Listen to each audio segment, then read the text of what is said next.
So welcome, and I declare this special meeting of the Port Phillip City Council open, and I welcome members of the public, and thanks very much for coming and taking such an interest in our community. I really appreciate it. So City of Port Phillip respectfully acknowledges the Yalukit clan of the Boonwurrung. We pay our respects to their elders, both past and present, and we acknowledge and uphold their continuing relationship with this land.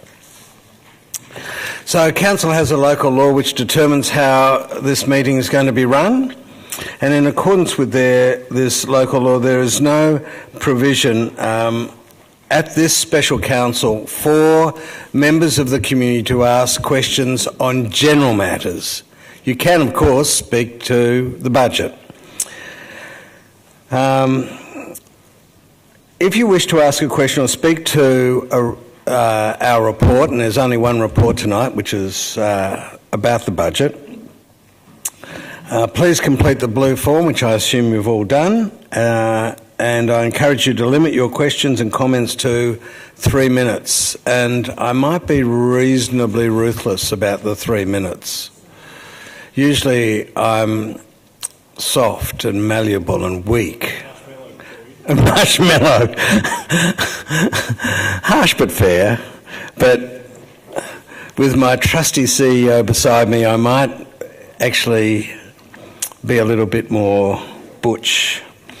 So please note that the councils are now being live streamed.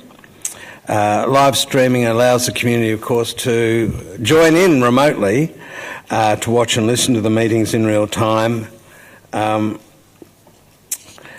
Please note that this, according to our local law, this can't be filmed or audio taped unless permission is granted by myself. And in the unlikely event, please follow the instructions of the Chief Warden. And who's the Chief Warden tonight? Looks like it's you. Okay. So, agenda item 1 is apologies. Councillors, I have 2 apologies. Councillors Crawford and Copsey. Could I ask someone to move that? Thanks. Councillor Simic and Councillor Brand. All those in favour? Thanks very much, that's unanimous. Declarations of conflicts of interest. Do we have any... anyone have a conflict of interest in a matter being discussed at tonight's meeting?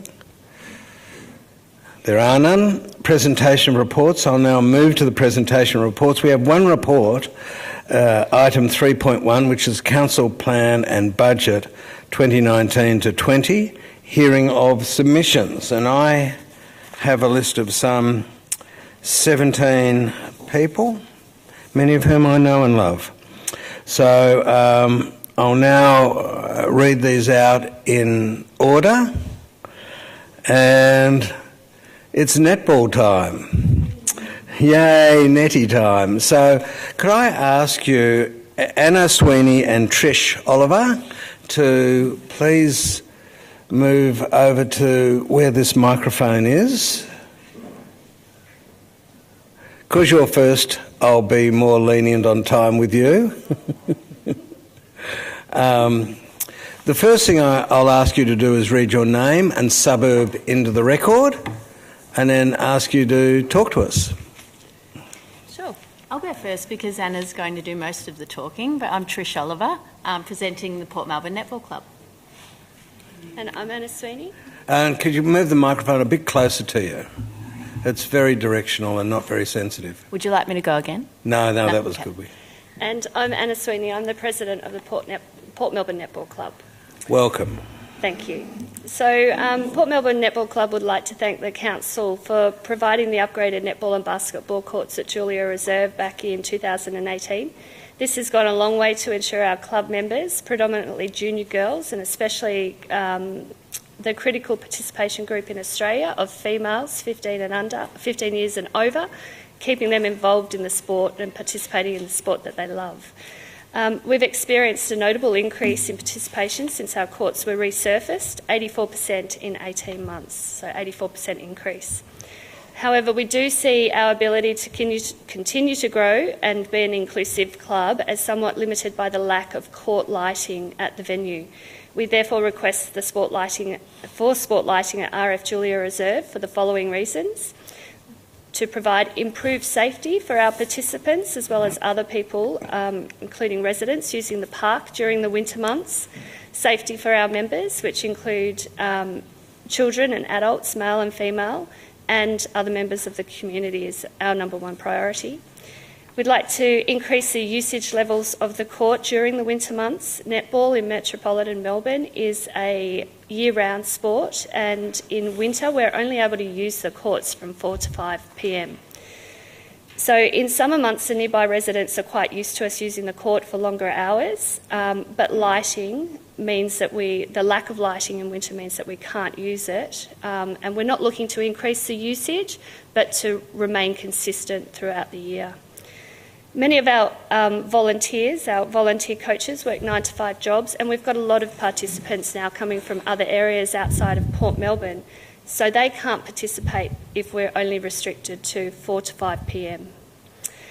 We have 24 teams competing for training space during those weekdays and that 1 hour of reasonable lighting, and the club has to scramble each winter season to find alternate lit venues for our members, and this increases the cost of our fees to our members. I understand that there have been successful lighting trials in other parts of Port Phillip, and improved LED lighting sees lower maintenance costs and less light spill, all good considerations when it comes to lighting at RF Julia Reserve. The club is very community focused, and we're happy to consider using curfews to impact our neighbouring community. We request that Council approve the relatively small cost, estimated at approximately $150,000 based on figures from other court lighting projects, to ensure that netball continues to have strong participation rates in Port Phillip. Well, thanks very much, Trish and Anna. Thank you. One question from... When you say 84% growth, what total numbers are you up to now with the club in terms of memberships or participation? Yep, so that growth was focused on since the investment of resurfacing the courts. So at the commencement of that resurfacing, we had 130 players, and to this date we have 240 members. So that's where that growth came from. And Chair, can I ask the officers a question? Is that all right? Yeah, okay. Just wondering, how would it be possible to get a ballpark estimate of the accuracy of the $150,000 about how much this sort of project would cost? We have some good experience in Port Melbourne and Elwood, etc. Through you, Mr Mayor, probably to give a bit of guidance based on the cost of Peanut Farm, we'll probably be looking at an initial $50,000 cost, which is for initial consultation and design, and approximately $150,000 to install. What that doesn't include is any power upgrade. So, for example, at Peanut Farm, we had to pay an extra $60,000 to enable us to have enough power there to run the lights. So, when you do a project like this, in the feasibility and the design, that's when we would be assessing if we needed a power upgrade. We'd also need to consider soil contamination costs as well, if there was any significant contamination when you're to install the light poles. Well, thanks very much for that. Thanks very much for your service to the community. All of my children played netball post-school, so Thank you. I understand where you're coming from. Thanks very much. Natasha Liddell.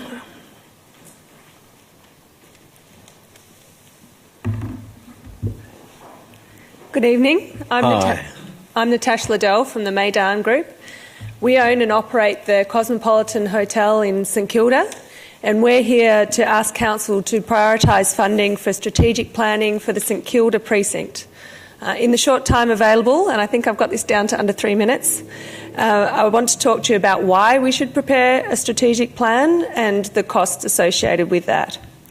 Firstly, the why. The Council plan already lists among its priorities to develop, I quote, develop a strategic plan for the St Kilda precinct, including a strategy to revitalise Fitzroy Street. This acknowledges that a strategic plan would help to revitalise St Kilda by creating a coherent vision for the future. It could address the land use mix, built form outcomes and movement networks that are needed to consolidate the benefits of recent investment in the area and reverse negative social and retail trends. Another significant way in which a strategic plan could benefit the future of St Kilda is that it is likely to enable the redevelopment of the Cosmopolitan Hotel. This will in turn go some way towards making up for the loss of hotel accommodation with the pending closure of the Novotel. With 220 rooms, the Novotel provides approximately a quarter of St Kilda's hotel accommodation. Its closure in the coming months will have a considerable economic impact on St Kilda as overnight visitors relocate to other parts of inner Melbourne. With appropriate planning controls in place, we estimate that the Cosmopolitan Hotel could provide an equivalent number of rooms. Its redevelopment is also projected to be able to generate in the order of $9 million per year in local retail spend and to create 30 local jobs. Without its redevelopment and the opportunity for St Kilda to maintain its share of the tourism market, further retail closures and antisocial behaviour associated with underutilised streets can be expected. So that's why we believe a strategic plan should be prioritised. In terms of cost, the draft budget makes provision for a comparable strategic planning process for South Melbourne, with $70,000 allocated in the first year and $200,000 over the 3-year timeframe. Based on this, it is estimated that $70,000 would be needed for the first year of a St Kilda strategic plan. This pales in comparison to the estimated $9 million in local retail spend that a redevelopment of the Cosmopolitan Hotel could generate, or the $1.5 million that Council has recently invested in creating the Ackland Street Plaza. Given the closure of the Novotel and the recognised need to revitalise St Kilda, spending on the strategic planning should be prioritised over other projects, arguably including South Melbourne. Failing this, alternatives for funding should be explored. Strategic planning is an inherently long and complex process. Waiting for the next budget to commence the process will ensure that Council does not complete this important piece of work within its term. Further, undertaking the project has the potential to benefit St Kilda significantly for a relatively small investment by Council. At time, the Meydan Group look forward to hearing Councillors' views on these matters and discussing the opportunities further. Thank you. Thanks very much. Hugo Armstrong. Once again, name and suburb for the tape, please, Hugo. Sure, Dick. Good evening, Mayor, Councillors. My name is Hugo Armstrong. I am from Port Melbourne. I am the Secretary of the Albert Park Community Sporting Tenants Association, a group made up of about 24 community sporting clubs based in Albert Park. We estimate, this current survey isn't completed, but probably about 5,000 registered members, the great vast majority of whom are Port Phillip ratepayers or the families of Port Phillip ratepayers. I'm not quite sure of the process here. I don't know whether you guys have had the excitement of reading the written submission that we put in, but I'll assume that you haven't. Just very, very briefly summarise it. I noticed that the draft budget estimates there are about 20,000 sports club members in the municipality, so just based on your rubbery figures and our rubbery figures, we might proceed on the basis that at least a quarter of the people who play sport in the city of Port Phillip are members of clubs in Albert Park. And you guys are pretty good to sport and recreation generally. You have a budget of about $10 million a year, the majority of it in capital, but certainly a couple of million of that in operational expenditure. Our concern is that none of it supports the ratepayers who choose to play their sport in Albert Park.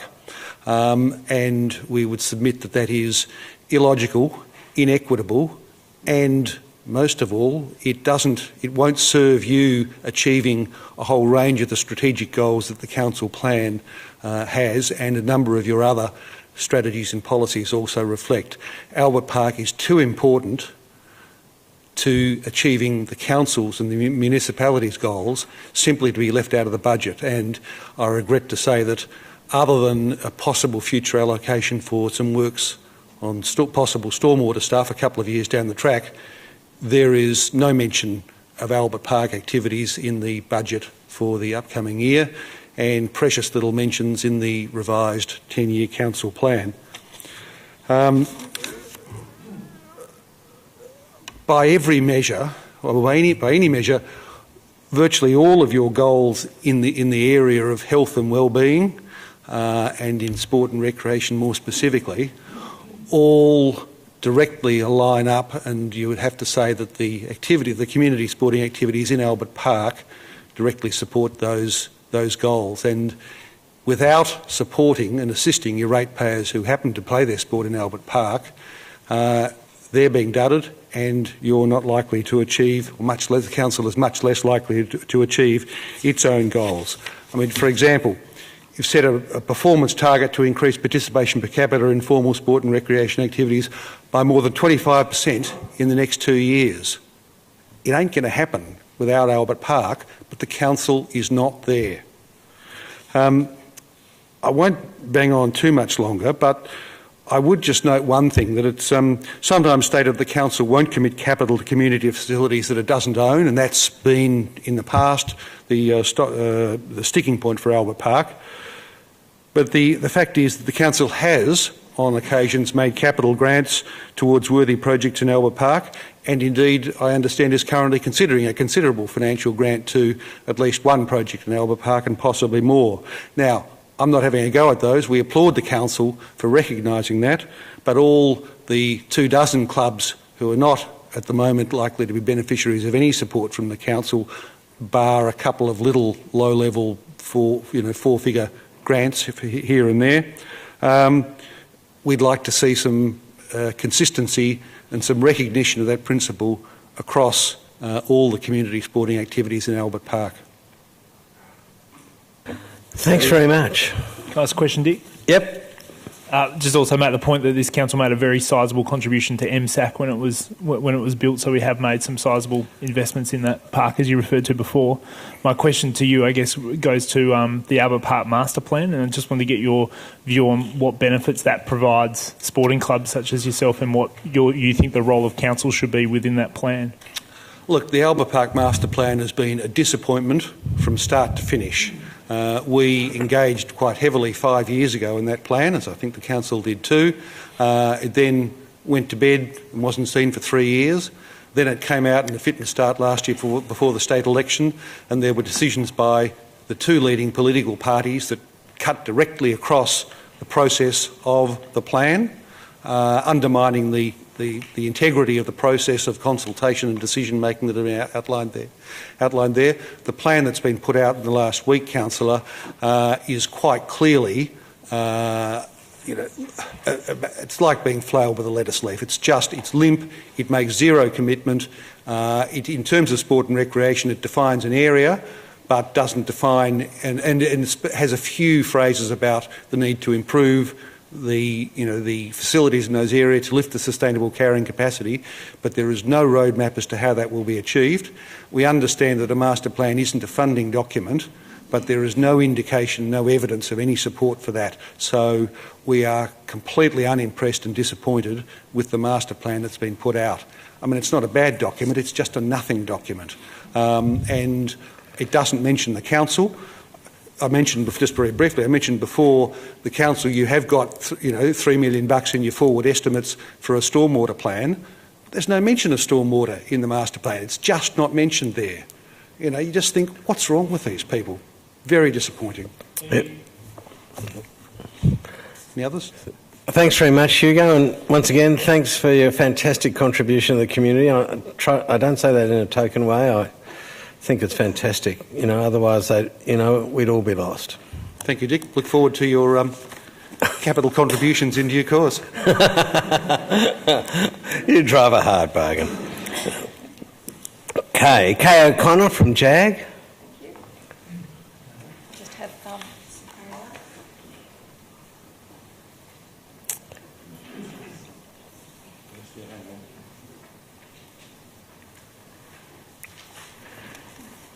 Could I ask you to Thank you. read your name and suburb into the record? Thanks. Kay O'Connor, St Kilda, and I represent Junction Area Action Group, JAG. And what we're seeking is funding from Council to upgrade the Triangle Reserve on the corner of Chapel, Wellington and Dandenong Road, St Kilda adjacent to the Astor Theatre. Our request is strongly supported by the owner of the Astor, its tenant, the Palace Cinemas, and St Michael's School.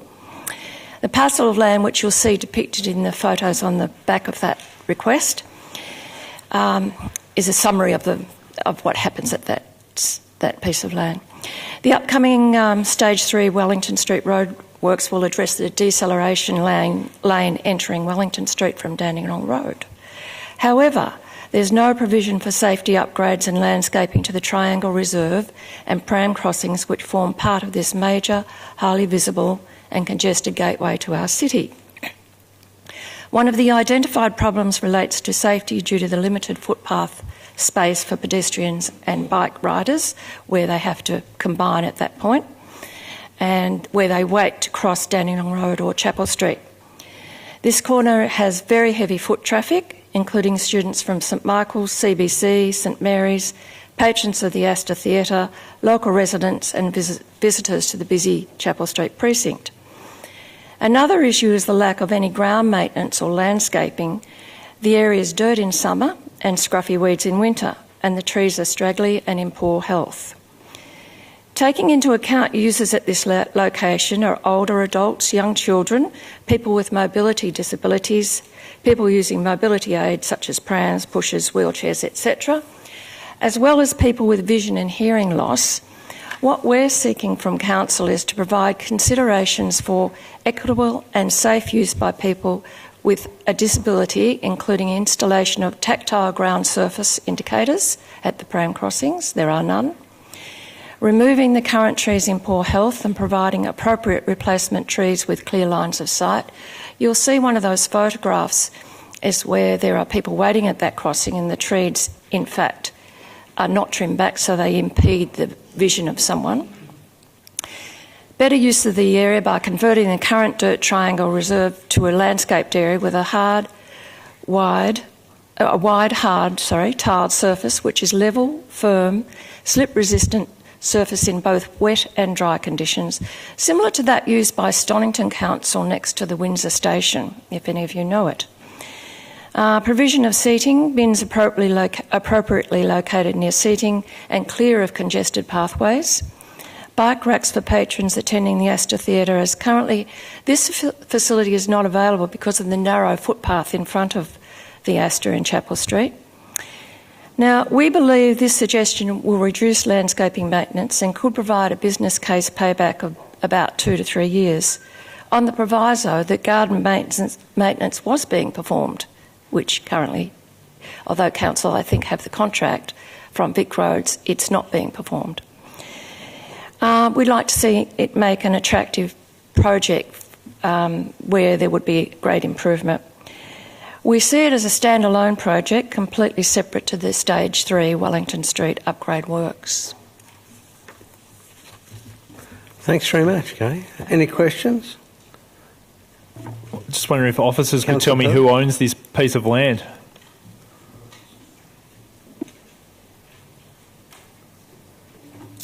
Through you, Mr. Bear, Vic Roads.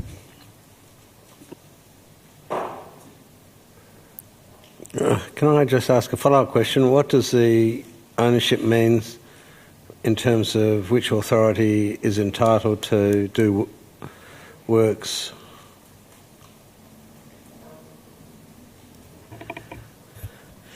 The information I have before me is that the works at the intersection of Wellington Street and Dandenong Road are subject to final Vic Roads approval, as well as any upgrades to street lighting, relocation works, which is a currently scheduled program of works, construction of tree squares along the centre of Wellington Street is scheduled to occur this financial year. So some of that works is scheduled to occur this financial year, but other works are reliant on Vic Roads. That's not quite correct. What we're speaking of, that's why I said the Wellington Street upgrade works are separate to this. The deceleration lane, which comes off Dandenong Road to Wellington Street, is part of what you're speaking of. However, that's why I said the triangle piece of land owned by Vic Roads and managed, my understanding is, under contract by council, is not part of these works at all. It's a small triangle piece of land, if you see the photographs of it, next to the Astor, and right on the corner. Thanks very much, Kay. Okay. Ms Blair?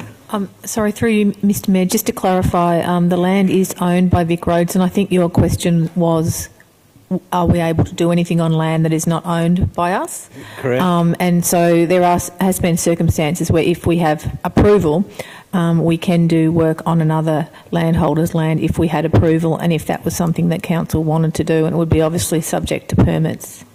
Thanks very much. Thank you. Could Vic Roads actually pay for this in terms of in council? Yeah, please nag them to. Yes. Then it won't come out of our budget, but council could support it. Yes. Thank you. Okay, thanks very much. Just quickly, it would be fair to say we would strongly encourage you to do that if you haven't already, if you could put a submission to Vic Roads. We were hoping that council would do that. We have no, I suppose, support from Vic Roads, as some of the officers would be well aware here with what's going on at the moment. Thank you. Thanks. We're now got 6 members of the ratepayers of Port Phillip, Inc. Bruce Armstrong. Hi. Bruce Armstrong is my name. I'm from Albert Park and representing the ratepayers of Port Phillip, and we don't want any money.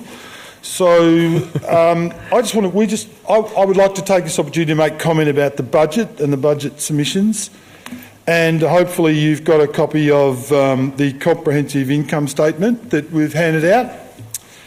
And in 10 years' time, this business is going to be $300 million in revenue. In 10 years' time, it'll be almost $300 million in spend. They are very, very imposing numbers, and generating that sort of revenue comes with significant responsibility, and spending that sort of revenue comes with considerable accountability. The ratepayers of Port Phillip wishes to press for rate reductions as much as 30%. You may say, how that's ridiculous. And we'd also like to press for expense reduction in spending of 30%, and you may also say that is ridiculous. But until you adopt an appetite to do same, it will never ever happen. In my experience, the sheer magnitude of such numbers is rarely understood on both sides of the revenue and the cost side. In fact, I would think that the predominant number of ratepayers and residents of the city of Port Phillip would have no understanding that the size of this business plans to be $300 million in the next 10 years. And nor would they have any understanding they're going to spend $300 million in the next 10 years. And I think the enormity of this size of business means that the city of Port Phillip will be further challenged by the competing forces of strategy and ideology, and the ability to apply self-discipline and be virtuous at the same time. As the numbers get bigger, the task gets magnified. And as the numbers get bigger, it's harder to say no. And when it's harder to say no, it's even harder to stop. And I think ratepayers are beginning to push back. In that particular comprehensive income statement that you've all got in front of you, we want to see the line that says that the city of Port Phillip is engaging with the community to creatively optimise other revenue streams. Above the line there, above the expenses line, there is nothing that talks about any creativity that gathers revenue from alternative sources than the ratepayers. And I think that alternative revenue stream is possible. There are many, many ways to do it, and we're comfortable to be engaged in those discussions, because it's frightful to think that in 10 years' time we're going to have this sort of number. I think this industry that we are in here is it's escaped disruption. The revenue is guaranteed by the government. The failure is guaranteed by the government. The barriers to entry are forbidding. And I think it might be immune to the chill wind of the market. And the ratepayers of Port Phillip have awoken the apathy of the ratepayers, which have been sitting there for a long time. So I invite you not to see us as ogres. I invite you to see us as part of the process and perhaps some ideas about the solution. We don't want any money for projects. We don't want any money, grants for non-profit organisations. We simply want to support our role in the community and support you guys as you run the budget according to plan. Thank you very much. Thanks, Bruce. Councillor Voss. Sorry, Bruce. Sorry. You've got a question. Oh, yes. Thank you for that submission. I just wanted to know, have you got any creative ideas for increasing or diversifying the revenue or the income? That you were yes, there are many. Remember some of your initiatives about banning cars from the street. Sorry, just about the creative ideas would be great. Thanks. Creating ideas? Creative ideas for increasing the revenue, diversifying. Okay, the revenue. make sure the developers pay for whatever the cost is at Fisherman's Bend.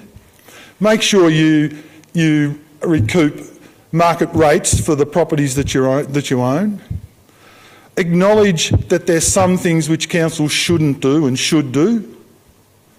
Acknowledge that the community requires you to fill a role, not to be all-encompassing to the system. In other words, don't play in fields that you're not experts at. I think there is a huge problem with the size of your business in terms of numbers. I could keep going, but... Yeah, thanks. That's interesting. Thanks very much. Stephen Earle.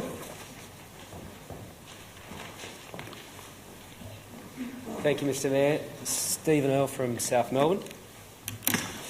I'm the Secretary of the Ratepayers of Port Phillip. We now have 600 members, up from around 400 at the start of the year. And as you've just heard from Bruce, our core focus is to... Sorry, Mr Earle, could I ask you just to... Yeah, that's better. Our core focus is to achieve a rate reduction of 30% in rates.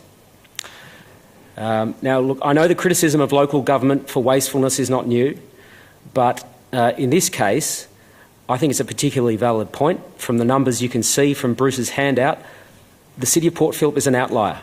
You guys are up to 30% bigger and more expensive than other comparable councils. And despite our efforts to get an understanding of it, we haven't had sensible explanations for why this is the case. As part of the budget process, I've seen that Council believes that rate increases may be necessary in the future because Council forecasts a revenue shortfall. Now, for anyone who's ever tried to balance a budget, I think this is back to front thinking. Instead of working out how much revenue is coming in and then working out what services you can provide, you guys work out how much you want to spend, then calculate how much you need to hit up ratepayers. Now, no business, no enterprise and no state or federal government works that way, and I don't think that it's sensible for you guys to do it without a proper explanation. One simple way to reduce rates or to increase your revenue would be to shift the burden from ratepayers to the appropriate management of council assets.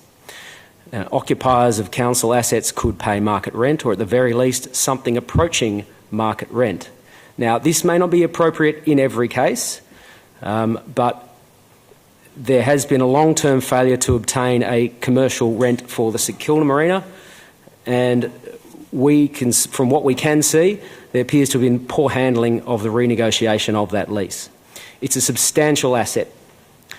Its tenants are not charitable or community organisations, and nor are its end users.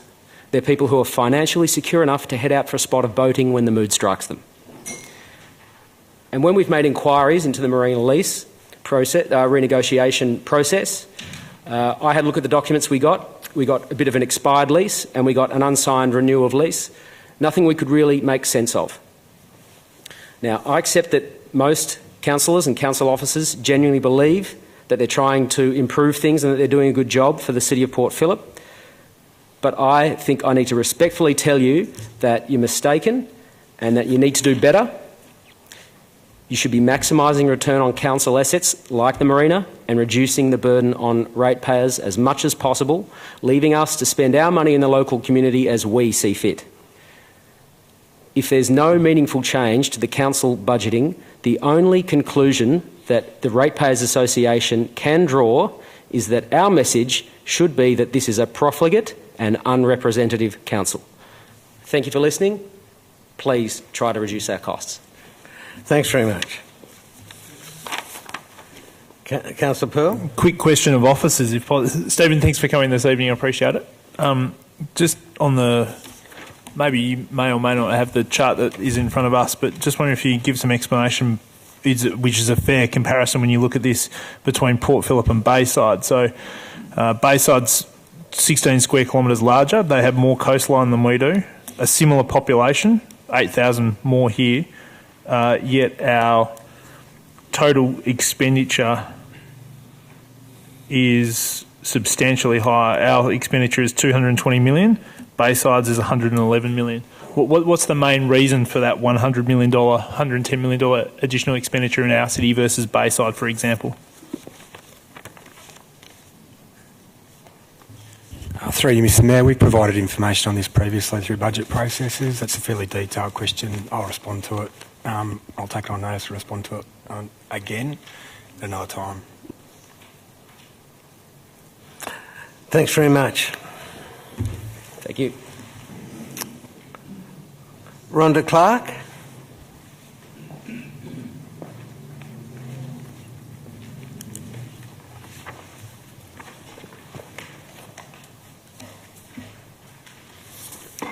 Hi, I'm Rhonda Clark and I live in Elwood. We live in challenging times with many cost pressures on people and expectations of services that are ever increasing. The Council cannot be all things to all people and must evaluate the services it offers and ask itself if this is really its role. The councils are answerable to their ratepayers, and the ratepayers are being asked to continually fund higher and higher budgets with questionable focus that results in unsustainable rates that are growing out of alignment with other councils. One of the areas I believe the Council needs to reevaluate is the Customer Experience Program. This program is going to cost $22 million over the financial years 2018 to 2021. For those years, the underlying deficits of $12.8 million, $7.1 million and $6.6 million respectively are mainly attributed to this investment. The tender document advises that this new system will deliver state-of-the-art technology which will enable improved customer interactions and satisfaction, delivering an integrated, responsive and accessible experience and positioning the Council to better deliver on our commitment to be a trusted service provider, delivering great value to the community. However, the budget papers indicate that only 4.1% of people surveyed use customer services and only 11.8% considered it important to them. It is a very large expenditure based on those service results. The budget also advises that the budget 2019-20 operating expenditure totals over $224 million, which includes $7.1 million for the Customer Experience Program. It states that the Council expects productivity and efficiency savings from this program equivalent to $40 million over a 10-year period. The difficulty of this claim is that it does not appear to translate into actual savings in the expenditure of the budget. There is no evidence of a tangible improvement in efficiency when the number of employees and labour costs increased from $93.3 million in 2018-19 to $126 million in 2028-29. Furthermore, it is a bespoke program which are generally more expensive and usually more costly for future updates. Our question is there not another system in operation already in other councils that we could be looking at or utilising? The Council needs to have a laser focus on core services and cost efficiencies. Hard decisions need to be made as the forecasted $75 million gap in rates funding cannot reasonably be expected to be funded by the ratepayer.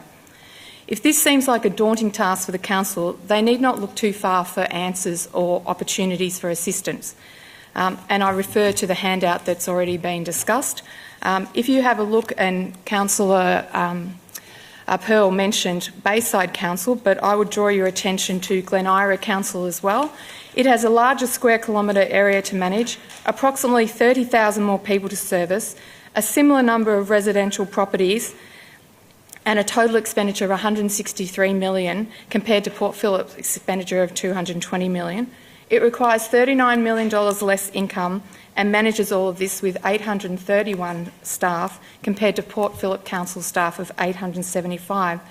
Stonington also have a larger area to manage, only 7,000 less people, 7,000 less residential properties, a total expenditure of $149 million compared to Port Phillip Council of $220 million, and a staff of 650 compared to Port Phillip Council of 875. I'm sure there are considerable opportunities for Port Phillip Council to investigate and reduce expenditure. Thank you.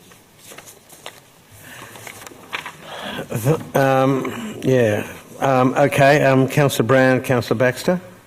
Rhonda, there was just one statistic or two statistics that you said there. One was, I can't remember what the number was, X percent of people who actually use council services, and 4%, and 11% who say that they're important, council services are important. Can you unpack that? I mean, that seems, to me, just looking at it, seems completely ridiculous. But what? I didn't do the survey. Maybe I'm just interested in what you think it represents. Sorry, could you say that again? Because everybody uses council services, whether they know it or not. Everybody uses the roads and the drains and rubbish collection. Perhaps that wasn't their perception in the questions that were asked in the survey. I can't speak for... Sorry, could I just interrupt Councillor Brown? Yes. Can you assist us with this?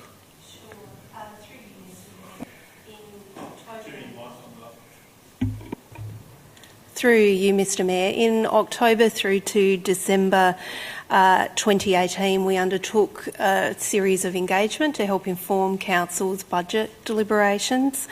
662 respondents participated in that survey, which was based in neighbourhoods throughout the municipality. Of those people that responded, 65% were residents and the bulk were visitors, so they might use services or council services in different ways. Respondents were asked a range of questions, including those services that they felt were most important to them, as well as those services that they had used. So that's the context of those figures. Thanks very much. Thanks. It just didn't stand up by itself without any understanding of where it was coming from. Thank you. Councillor Baxter. Sorry, Rhonda. Sorry, I did have a question for you. My apologies. With this information that you've provided for us, the total income that you've got, or the total rates and charges, I recall that I was presented with a document very similar to this at one point, where the comparison didn't include the municipal waste charge for the other councils. Has that been corrected in this document? Yep, it says rates and charges. I'm specifically asking about the municipal waste charges to make sure that has been. It has been. Okay, yep, cool. Thank you. I just wanted to clarify that. Just to make sure. Can I also just take up one of Ms Clark's references to the bespoke software? She asked a question halfway through that relating to why have we chosen to go down the route that we have with bespoke software versus off the shelf? Through you, Mr Mayor, I'm not sure where that comment comes from. So we're not going with bespoke software. We're going through a public tender process with detailed requirements to ensure that we have a reputable value for money solution from an established provider with a credible track record and history of delivering similar kinds of projects. We're definitely moving away from bespoke kind of systems. We're looking to take advantage of established systems that have proven themselves. And Councillor Gross, just one quick follow-up, if I could. The valid point about the savings in the future years in the budget, if you could provide some comment about that, the savings through the customer experience program. Through you, Mr Mayor. So what you're seeing there, that the savings from that program are built into the budget. What they're doing at the moment is helping us to achieve rates increases within CPI, so within the rates cap. Otherwise, the rates increases that we'd be facing if we hadn't taken action and delivered savings and looked at alternative revenue sources would be significantly higher. Our costs are increasing by more than CPI. As a growing municipality with an ageing asset base facing climate change, we have to invest more in our assets than just simply renewing them. There's a whole range of challenges that we face as a council. Our rates increases would be significantly higher. We're dealing with increased costs for waste and recycling, which are growing much faster than CPI as well. So this kind of, what you're seeing in the program is helping us to achieve a commitment to around ongoing efficiency savings, which we have baked into the budget, which would otherwise have seen the rates increases needing to be higher or other revenue sources being higher. And just quickly, this might be a bit of a strange question, might be akin to asking you what the temperature this day in 3 years' time is going to be, but how accurate are those estimates, and have you underdone them? Do you think there's potential to outperform those estimates so we can actually get some that will deliver above forecast budget relief in future years? Through you, Mr Mayor, we have taken a deliberately conservative approach, as some of the councillors would be aware in previous kind of implementations. These things have got high levels of risk associated with them. We've had advice from KPMG, who's done benchmarking with other organisations and local governments about the kinds of savings that could be achieved. We've validated those with managers and we've discounted them. So what we've basically assumed is that we can achieve 50% hard efficiency savings and 50% would be released in productivity savings, which would lead to avoided costs in the future. So there is an opportunity, if we do this really well and deliver it very well, to potentially outperform some of those estimates. But it's also it's a change process that we need to manage carefully in the organisation. We've got an enterprise bargaining agreement that we also have to honour through these processes. So I'm comfortable with what we've put in, acknowledging the processes that I need to work through and that these are complex projects. Can I make one comment? So, 3 minutes. Oh, okay. Sorry. That's all right. Campbell Spence.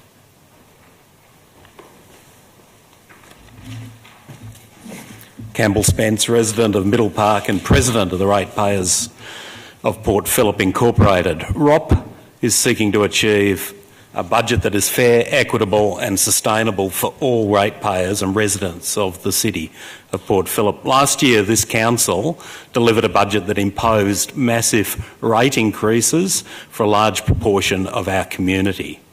Owners of single dwellings received an average rate rise of 9%, with some ratepayers receiving rate increases of 35%. By comparison, you gave rate cuts to people living in units and commercial properties, where these properties' values increased by 9% and 10% respectively.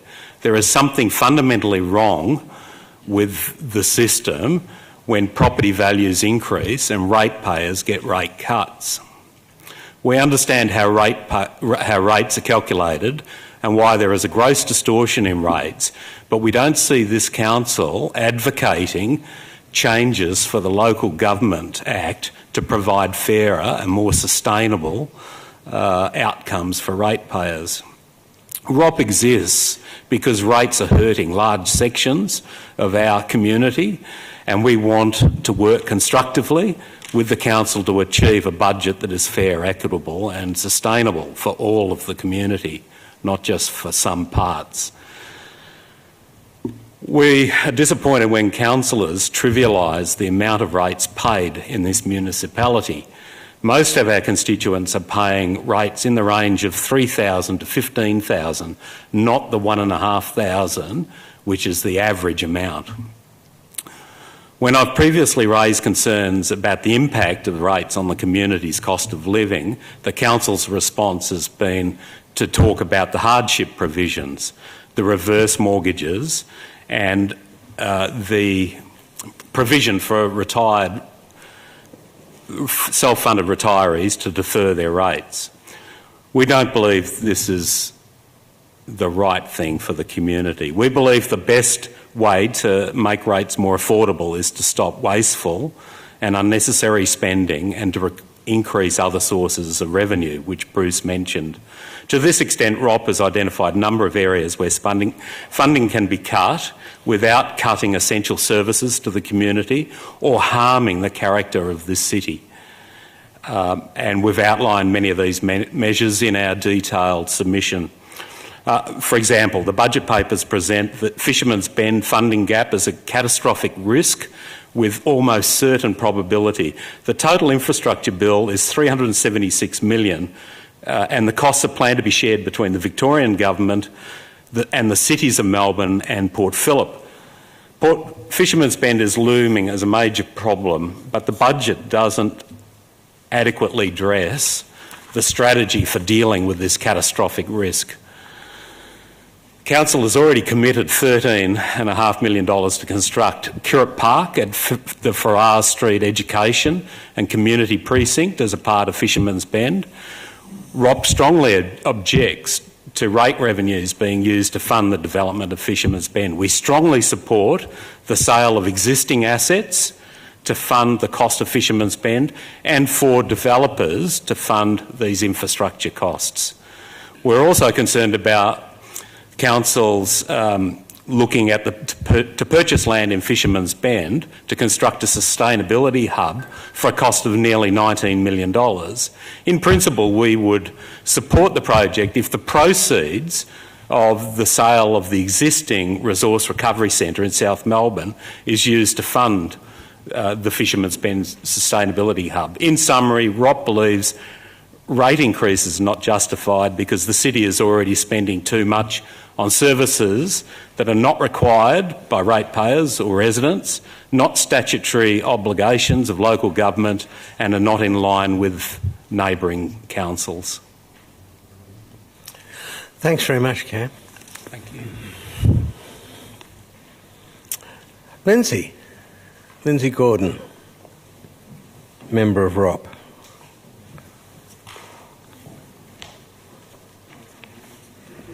Western Bulldog supporter. Thank you. Thank you, Mr Mayor. Lindsay Gordon, Port Melbourne. We believe in, that is ROP, believes in fully sustainability. That includes financial sustainability. I want to talk about the Eco Centre too, which has wonderful things that it does in relation to sustainability and recycling and so on. The City of Port Phillip at present grants $228,000 to the Eco Centre. That's only 14% of its total income for the 2018 year. That year they made $1.65 million.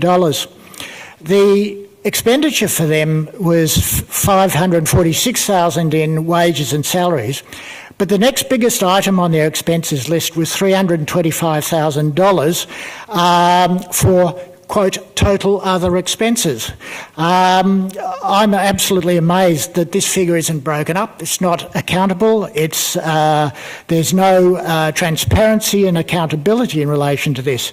Compare this to the sundry income amount of $50. The total profit as shown in the Eco Centre was $771,000. That's profit. My question is, if $771,000 is profit, why do they need $240,000, and why are they asking for another $200,000 on top of that? Why are they given any money at all? They have total assets now of $1.2 million. That's disclosed on their 2018 annual report. The Eco Centre's strategic plan for 2018 to 2021 shows a strategy. Their financial strategy is one line: maintain financial security via a range of sources. Their method of assessing that, the indicators, are agreed financial surplus achieved annually, I don't think that that's a good enough approach to financial sustainability and responsibility. It doesn't work for me, and the auditor's report says that he can't be certain of everything because businesses of this nature can't keep track of all the money that goes through, and all he's assuming is the money that's landed in the bank account. $2.8 million was earmarked at some stage for a new building, but this was contingent, as I understand it, on a Labor Party government getting elected federally, but that didn't happen. So my suggestion, of course, is that you couldn't possibly warrant expenditure of $5.6 million on some new building. This shouldn't happen. The problem with the Eco Centre is that it's a business. It's a damn good business, and it should be now having its training wheels taken off, remove the funding, let it run, let it look for funding. If you keep supplying the funding, they're not going to go out and look for it. This is what you need to do. Let them, like any other entity in the city of Port Phillip who's providing rewards and so forth, they've got a good business, remove the training wheels, let them go out and expend. You've got $200,000 going to Diversity magazine that goes in the rubbish bin. Stop that too. Email, that's the way to go if you want sustainability. Thank you very much for listening to me. Thanks, Lindsay. I don't think there's any questions. So thanks very much. Christina Sirikoff.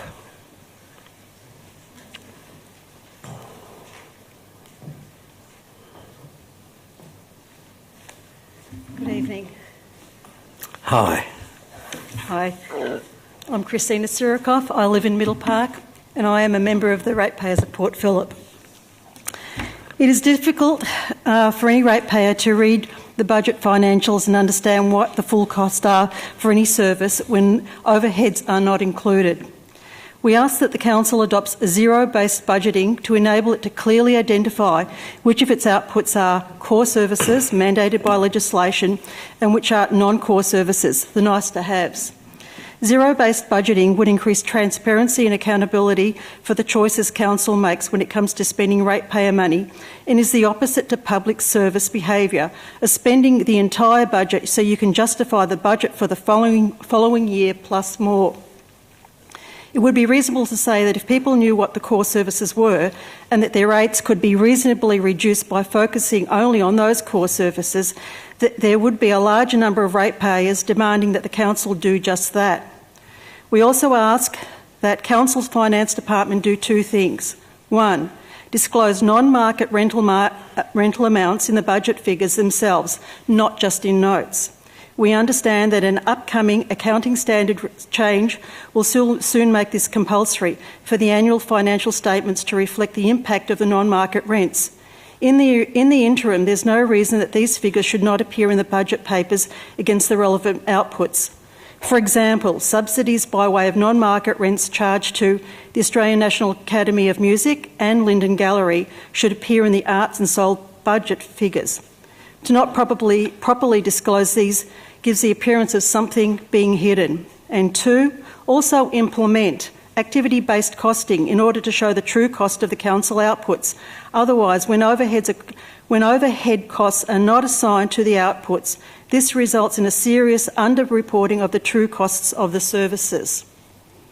A relevant example for the need of transparency and accountability occurred last week at a council meeting on the 27th of May, which addressed the funding feasibility of council-operated childcare centres. ROP supported option C, transition to community-operated childcare centres. At this meeting, Councillor Baxter asked a council officer, how much of a saving would this be to a ratepayer by adopting option C? Councillor Baxter also suggested the figure of $15, which appeared to be plucked out of the air. Council has reported that for 1 year alone, $2.04 million would be saved. Given that there are some 65,000 residential properties and an average rates notice of $1,500, the cost per household is about $30. But wait, there are ratepayers whose rates range from $3,000 to $15,000. That is, paying between 2 to 10 times the average rates notice of $1,500. The cost of childcare centres for these ratepayers would range from $60 to $310. This is a far call from the inappropriate figure of $15 suggested by Councillor Baxter. And these figures still do not include $2.6 million for capital improvement costs and council overheads, which we would have included if there was transparency and accountability into the total cost of operating childcare centres. Personally, I am disappointed that our presentation and genuine concerns about the council budget was trivialised and dismissed by a councillor, planting the seed that it would only cost $15 per household. Hard decisions need to be made so we can trust our council is transparent and accountable. Thanks very much. Councillor Pearl. Thanks also for those comments. Just to pick up on two of your points, questions for officers. We have made some good progress, I think, on non-market rents and the not the accounting of them necessarily, but the quantification of them in council reports. Just wondering if you could clarify the accounting standards going forward and what the approach of the City of Port Phillip will be for accounting for non-market rents in our financial statements. Through you, Mr Mayor, I'll let Mr O'Keefe respond on the technical accounting side of things. But what I do want to point out is that City of Port Phillip is probably a leader in terms of its transparency around the level of information it provides in its budgets by services, also including a range of performance information, much more detailed than the local government's performance reporting framework, much more detailed than any other council that I've seen.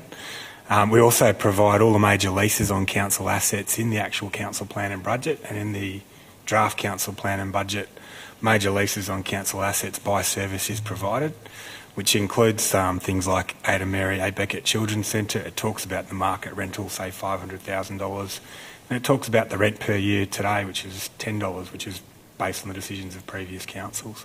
So we are really transparent. It is already in the council plan and budget. And Mr O'Keefe will talk about how we'll deal with this from a technical accounting perspective into the future. Through you, Mr Mayor. We, as obviously local government, comply with the DELP Department and the Victoria Auditor General with respect to the application of the appropriate accounting standards. Typically, the sector moves as one, and we will be implementing all the required standards, accounting standards, in conjunction with the rest of the local government sector.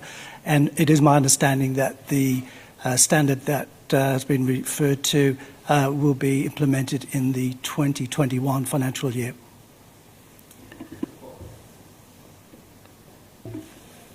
Just to follow on from that, will that itemise the way that was described to the level that we're talking about? So will it just be a single line item in the accounts, or will it be actually allocated in the budget to certain priorities, or the way we do our management reports? From a statutory perspective, Mr Mayor, from statutory reporting... I think your mic is on, is it? Sorry. Through you, Mr Mayor. From a statutory reporting perspective, the model accounts are provided to councils from the department with VAGO support. We do have input as councils into the working groups that work on the amount of disclosure and how the disclosure will be put into the accounts. At this stage, those working groups on that standard have not been commenced, but I would expect, based on how the standard is being implemented into the corporate sector, that there would be significant disclosure.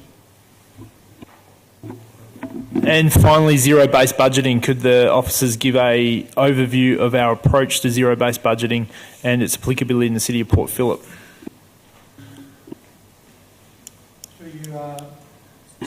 Through you, Mr Mayor. As the councillors would be aware, we did in the budget for 17-18 trial a zero-based budgeting in 2 departments within council. I think it was fair to say that the maturity level of the council with respect to full implementation of zero-based budgeting is not there at the moment. The expectation we have is that the technology investment that is about to occur will provide us with an easier path to full zero-based budgeting and activity-based accounting. That's been referenced previously in discussions. We, like many councils, do not have the sophisticated tools that are available to implement zero-based budgeting in the timeline that we would prefer. Through you, Mr Mayor, if I can add to that. I think one of the challenges is that we actually have $3.2 billion worth of assets. We don't start from a zero base each year. We actually start from a set base, which is looking after those $3.2 billion worth of assets. A large part of our expenditure, in our operating expenditure, the $200 million budget, actually goes towards maintaining, renewing, upgrading and operating that $3.2 billion asset base. So we don't have a large degree of discretionary. We do have some discretionary costs, particularly around service level discussions, but there is a large part of the budget that is fixed unless you're willing to exit some of the assets and services that are provided through those assets. What we do though is we have spent a lot of time over the past few years trying to develop quantifiable service levels and efficiency and effectiveness measures across all services. This year we've done that across all council departments. Now some of those are at better standards than others, but that is driving our budgeting process going forward to demonstrate how we're operating efficiently and effectively, and how we can sort of say that this level of service that we're currently providing, what does that cost? That provides council with some ability to make some decisions around service levels, and we bring that discussion to you, and we can have that discussion with the community through the consultation processes, and then we can say, well, to increase this service level, so much it costs, to reduce this service, so much it costs. Our budget process is robust. We go through line by line as an executive team. First of all, we set direction with the councillors. We give you an update on what's happening in the external environment and internally. You agree those parameters, and then we work across the organisation to line by line go through our budgets and ensure every bit of expenditure is justified. We operate looking for efficiency savings, and we bring those to you, as well as a range of other cost pressures, other savings and community feedback or other feedback around service level increases. We engage with the community on all of those things through the draft budget, and then we finalise the budget after we receive that feedback. It is a robust, lengthy process that involves detailed levels of review by the organisation and by the council. Thanks very much. Mr. CO? Through Mr Mayor, I think Mr Carroll's said what I was going to say. Thanks very much. Thank you. Got three speakers from the Eco Centre. Jan Cossa.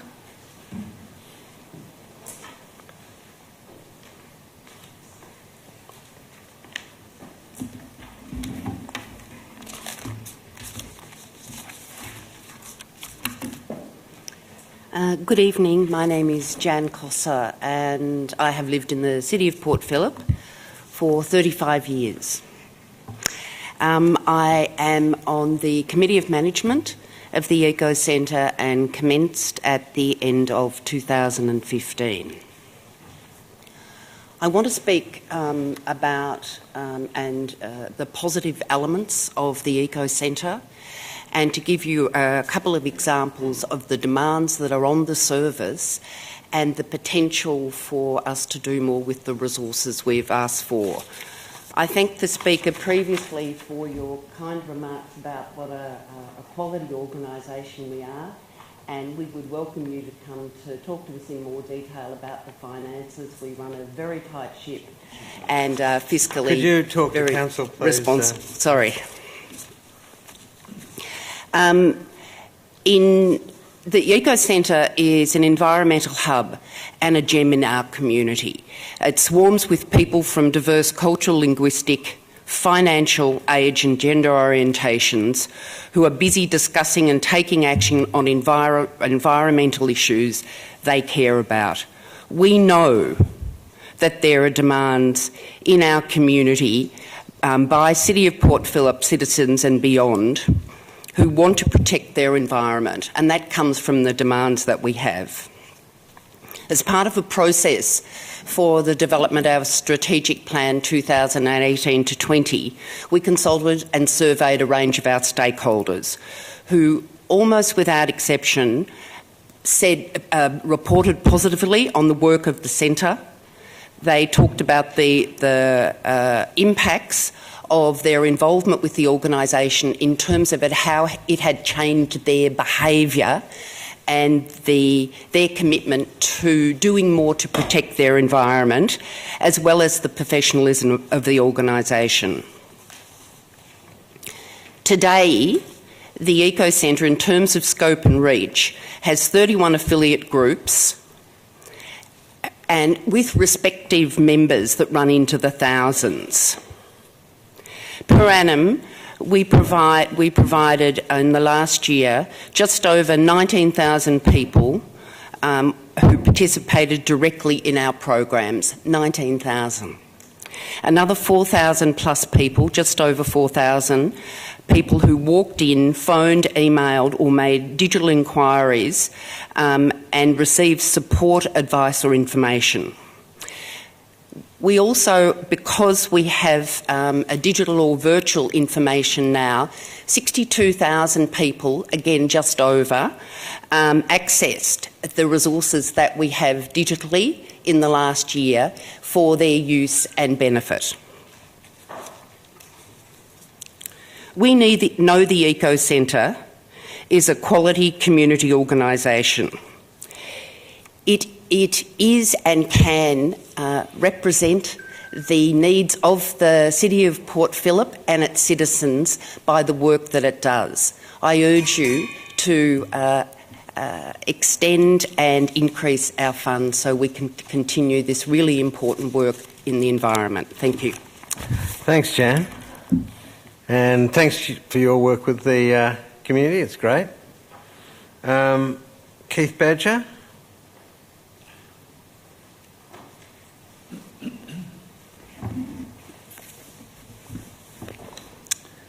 Thank you.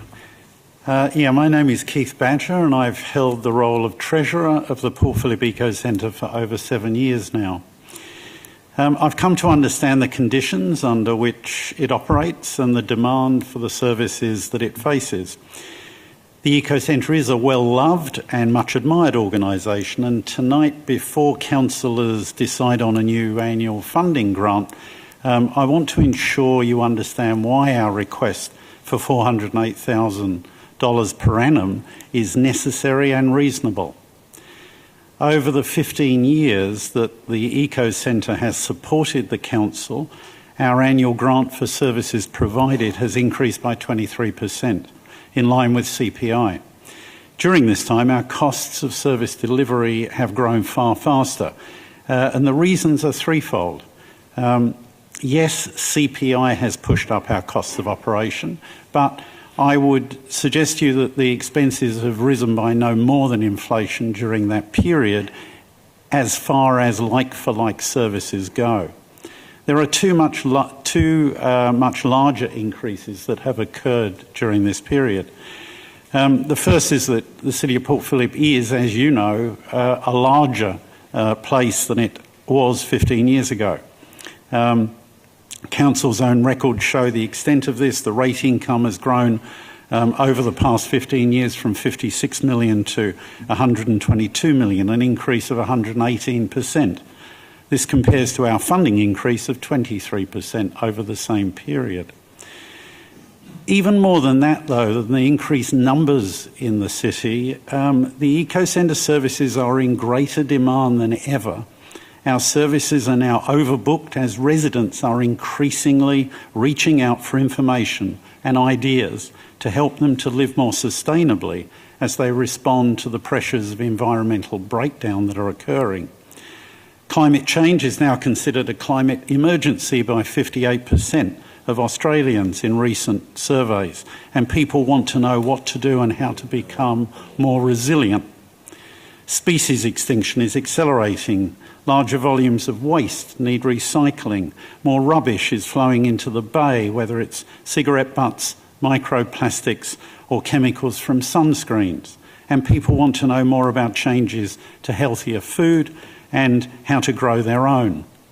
In all these areas, the Eco Centre has built a pool of expertise. We have a highly qualified team.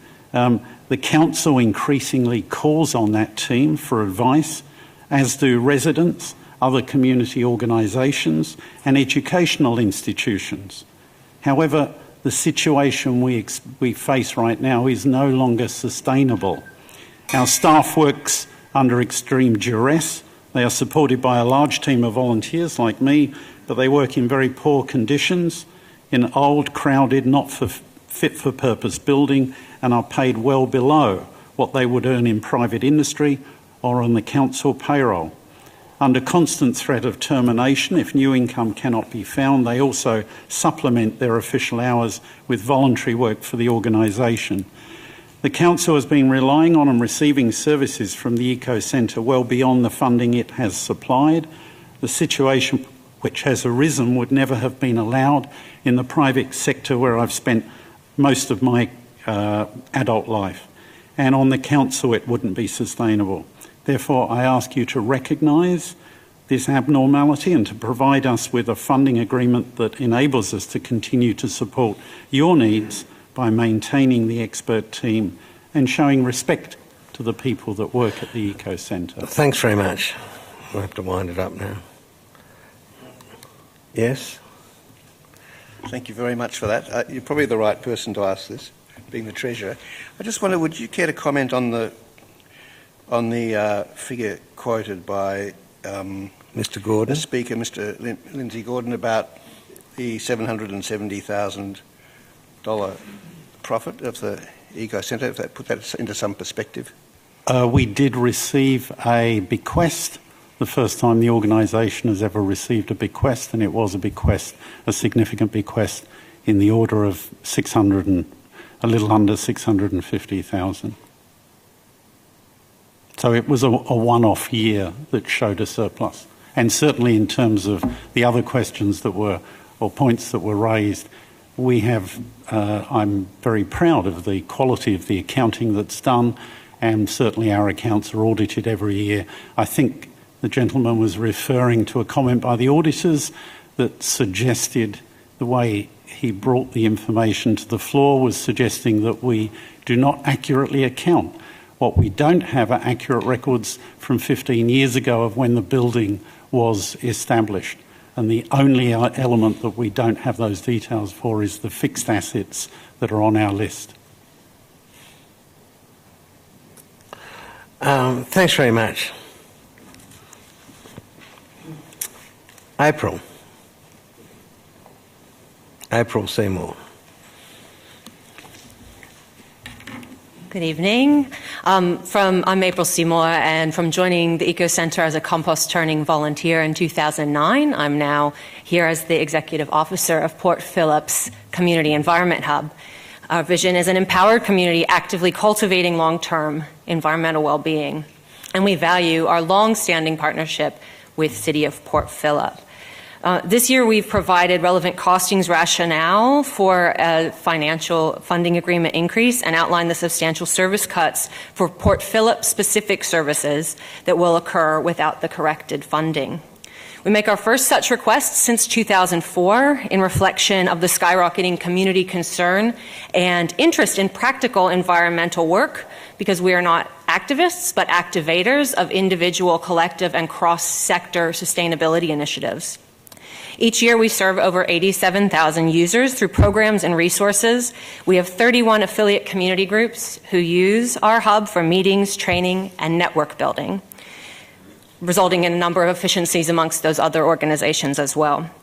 We directly facilitate over $16,000 of environmental volunteering, primarily on the landscapes and beaches of the City of Port Phillip, and we're proud to achieve a 99.7% user satisfaction. Our qualified teachers and scientists work with council officers across multiple teams, from health equity to placemaking, not just sustainability, and support schools, groups and residents across all of Port Phillip's wards, from early learning centres to seniors groups and small businesses. 50% of our users have City of Port Phillip postcodes. Many of the other users are coming here to contribute to City of Port Phillip as volunteers or visitor tourists. We approach sustainability with a hands-on, collective, positive way that builds community at the same time as we're reducing waste, removing litter, improving biodiversity, reducing our emissions, and growing fresh food. As one of your 68 budget submissions in support of the Eco Centre mentioned, quote, "The Eco Centre has been important to me because I can share, learn, meet, enjoy, help. The sense of community is strong. I love Eco Centre." So this general feeling also, over time, resulted in the generous bequest that we received last year, which will become an investment for our medium-term benefit as part of our diversified income strategy. Lastly, it wouldn't be a budget presentation if I don't mention sport. We love it. We love community sport because they provide social, health, and economic benefits and more connected communities. Research in Melbourne famously proved that for every $1 spent on a community footy club, there is $4.40 social return. So how does the Eco Centre compare? We have around $1 million budget, and an independent report by Essential Economics assessed that we deliver from that $3.28 million economic benefits per annum. So put in dollar for dollar terms, for every $1 invested in us by City of Phillip, we leverage $14 economic value before adding in the social or environmental benefits. So please enable us to continue delivering multi-dimensional valuable returns for City of Port Phillip, and do not cut education, sustainability action, and community connectedness. Thank you. Thanks, Councillor. April. Just your last comment. You Councillor referred to Pearl. cutting. What are we cutting? So the services that we provide to City of Port Phillip, the service cuts would involve less school support. So you have 19 schools now, so that would be cut down to us being able to work with about 9 of those. But that wouldn't be council cutting anything. Oh, well, we provide I sit on a lot of advisory panels, or we participate in a lot of council technical processes to provide our advice and perspective from a policy, strategy, and technical point of view. We also have around 4,000 walk-in call inquiries. Primarily, those are local residents, so that basically there'd be some door shutting and not answering phones, emails, that sort of thing. Just a question to the officers: why are we not paying for these services? So I don't see the burning desire to increase base level of funding, but if we are using the Eco Centre for consulting services or to deliver council programs, why are they not being compensated on a program agreement to deliver consulting services?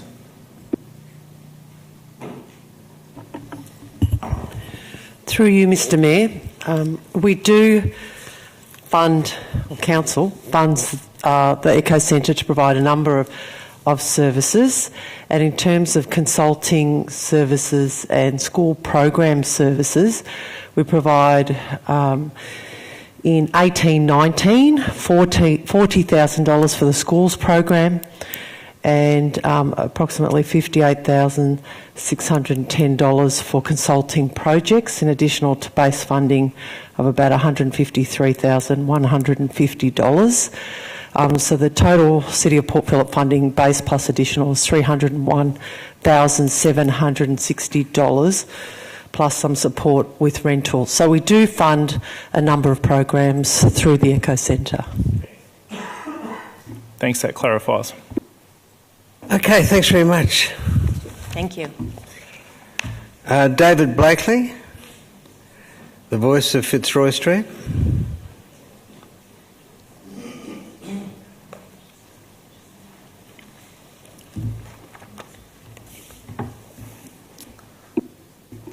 David Blakely, St Kilda. I'm here representing the Fitzroy Street Business Association. Mr Mayor, councillors. I'm here to talk on the funding of 2 areas. Firstly, I'll go to cleaning. Fitzroy Street is a complex and area with a very high population, which presents unique problems in Port Phillip. We would wish for the continuation of the local laws officers, who've seen a great improvement in the cleaning in the street, and also the benefit with a They are connecting with the local displaced people. Secondly, we'd like to have not just for our area, but all Port Phillip, we do share, a quick response team when it comes to cleaning. In the street at the moment, we see areas of urination, dog feces, etc., vomit. If we could clean those up quicker, I think it would be a benefit to the community.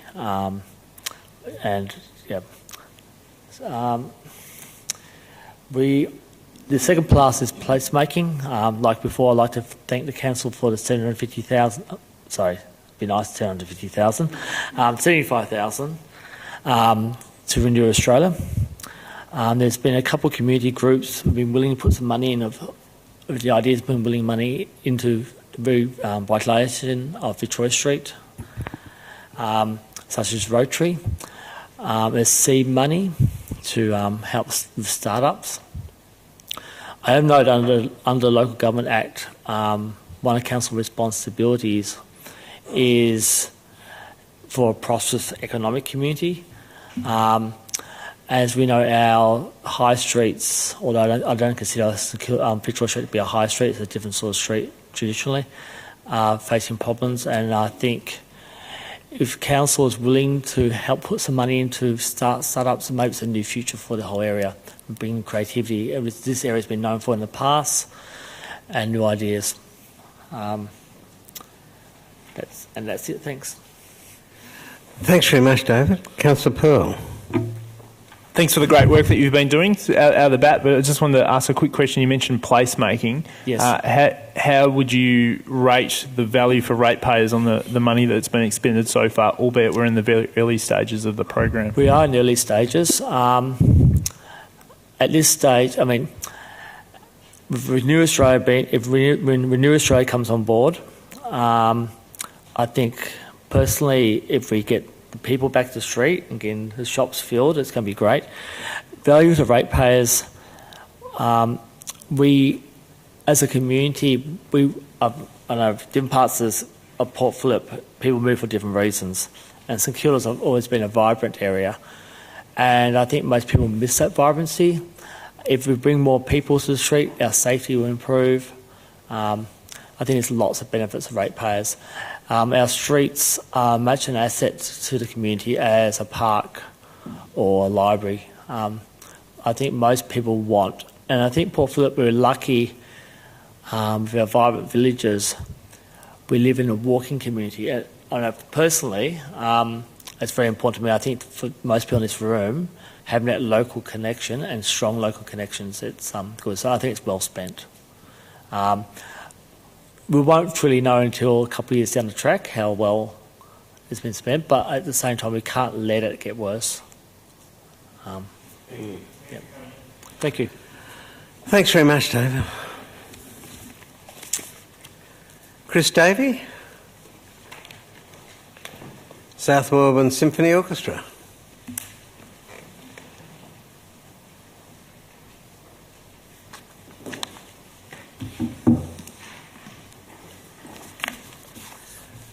So could I ask you to read your name and suburb into the record, please? Sure. My name's Chris Davey and I live in Hawthorn, but I'm the Secretary of the South Melbourne Symphony Orchestra, which has been part of the Emerald Hill Arts Precinct for over 70 years. When I spoke in support of our submission 2 years ago, to which we received a very positive response, I told a story about a mature-age Port Phillip resident who freely acknowledged that one of the great experiences of his life was to find himself sitting in the second violins of the orchestra in the South Melbourne Town Hall, performing the Tchaikovsky Symphony No. 5. If you're a certain age, you may remember that was the main theme of the second movement of that piece was used in those Paul Hogan cigarette ads in the 1970s. Anyhow, the message of that story remains as valid now as it was then, as an illustration of the value and joy that a community orchestra can bring.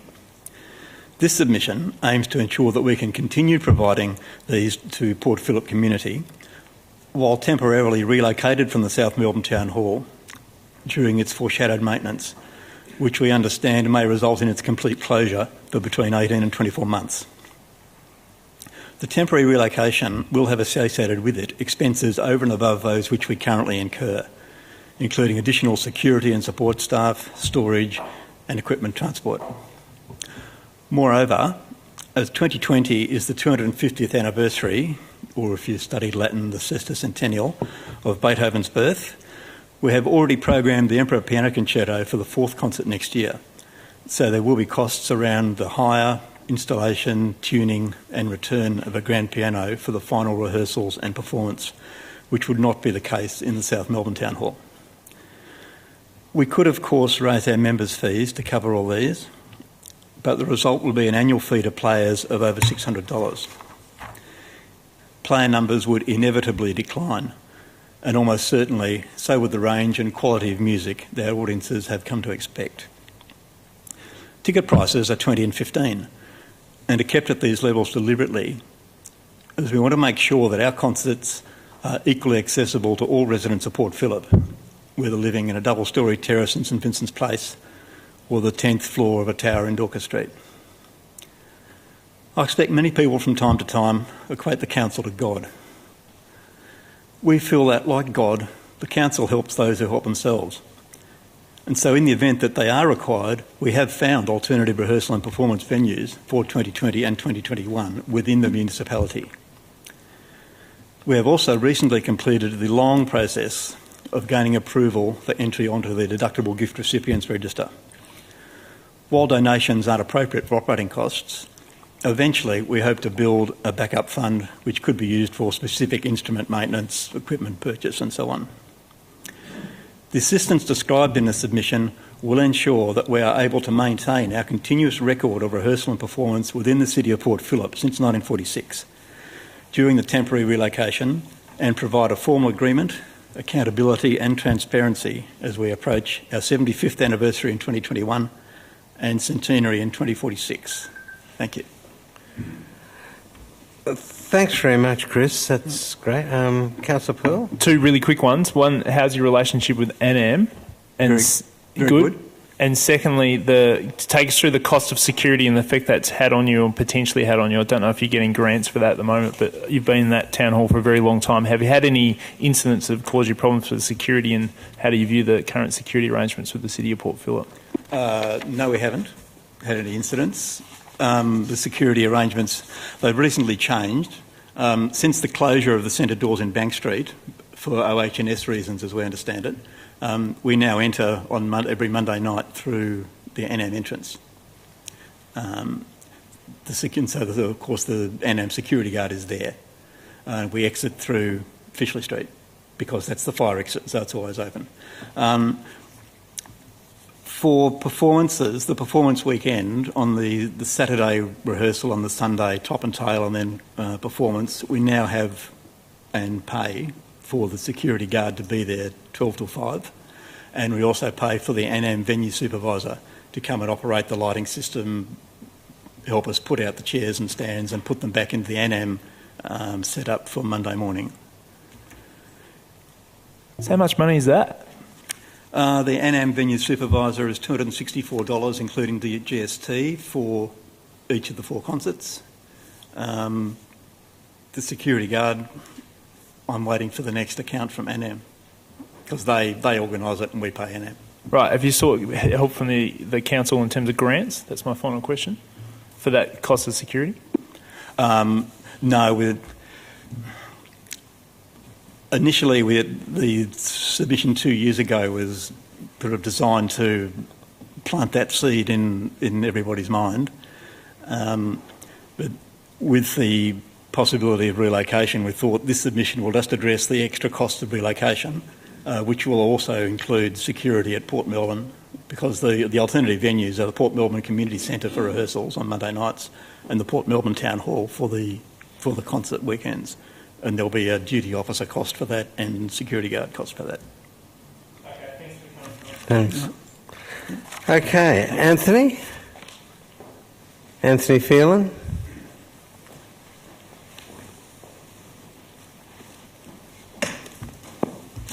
Good evening, Anthony Phelan from Balaclava.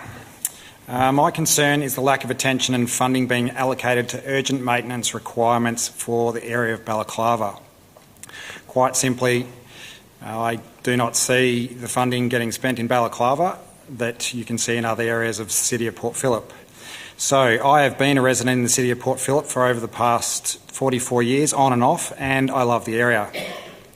I've lived in Port Melbourne, Middle Park, South Melbourne, St Kilda and now Balaclava. I've been associated with various sporting clubs and other organisations over these years. And I have seen amazing improvements over the past 44 years, which is no doubt a credit to the city of Port Phillip. What was once a very undesirable place is now some of the most sought-after locations to live in Melbourne. It is clear that there is significant spending in other areas of the city of Port Phillip, and some of the spending is unnecessary and the finance is being diverted away from the area of Balaclava. I would actually invite some of the residents from other areas of the city of Port Phillip to have a look at some of the streets in St Kilda East and Balaclava and see what isn't getting spent in those areas. The current budget shows significant expenditure in areas that I see are significantly less of a priority than the neglected streets and footpaths of Balaclava. It is clear that other areas take priority. In the past 12 months, I have contacted the council, including both the mayors, and had discussions about dangerous footpaths, roads, lack of cleaning, lack of drainage, intrusive trees, etc. I have been told that Blenheim Street is under a review and there will be a grand plan. And there was supposed to be a meeting sometime in November last year. After following this up, there seems to be no plan still. In the meantime, I've seen 3 significant car accidents in the past 6 weeks at the end of Blenheim Street, where it meets Carlisle Street. I've seen flooding, people tripping, including council staff, and being significantly injured. That was a resident. That trip hazard was then quickly fixed after it was addressed to the council. Do we only repair problems once someone's been really badly injured? Because the exact same trip hazard is 50 metres down Blenheim Street, not fixed, not even looked at. There is nothing in the budget that suggests that Blenheim Street or Balaclava is going to be prioritised. It has been made very clear that the only way to get things done in the city of Port Phillip is to be the one making the most noise. After reviewing the proposed budget, I cannot see any consideration being made for Blenheim Street and substantially less funds being allocated to the Balaclava area than other areas in the city of Port Phillip, despite the obvious need for attention. My question is, what priorities are put on safety in the area, drugs, crime and infrastructure? How does the city of Port Phillip prioritise its spending? Why is the area of Balaclava being ignored when it comes to urgent maintenance requirements? When are these safety and maintenance concerns going to be addressed? Thanks very much, Anthony. I might just ask a general question of the appropriate officer about how priorities are made in relation to repair and what's the process by which projects are determined to be priority projects for repair. Through you, Mr Mayor, in terms of our infrastructure investments, investing in roads and footpaths and drainage assets, we do that on the basis of asset condition assessments. And there's certain service standards that once the asset falls outside that standard, it becomes due for renewal.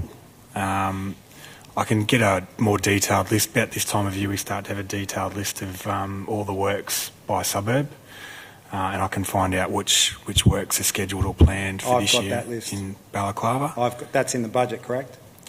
Is that correct? I'm not sure if it's all in the budget, but we can confirm. I can show you the list that's listed in the budget here for the city of... For the area, if you'd like to see that. We just can't have a conversation back and forth. This is for presentation. Sorry, Anthony, and for council officers to help us with some of the questions. So that's one way. There's reactive maintenance done where there's an identified issue that can either happen through asset inspections as other works undertaken through council officers or contractors, or through community complaints or identification of issues. That that's largely in terms of the asset side of things. We are looking at a range of different expenditure in the Balaclava area. So we're looking at the Marlborough Street car park redevelopment, which is a significant investment in affordable housing. We're also looking at the moment, we're in early stages of feasibility, well, not feasibility, but looking at the potential need for and options around redevelopment of the St Kilda Library and surrounds. We've also been doing some planning work around the back of the Coles and Woolworths area as well around potential opportunities for investment there that would then release funding to invest more in streetscape upgrades and footpath in that general kind of vicinity. They're things that come top of mind in terms of what's in the priorities at the moment, but we can certainly dig deeper into other expenditure in the Balaclava area. Thanks very much. Thanks, Senator. Thanks. And last but definitely not least, Mr. Jack Halliday.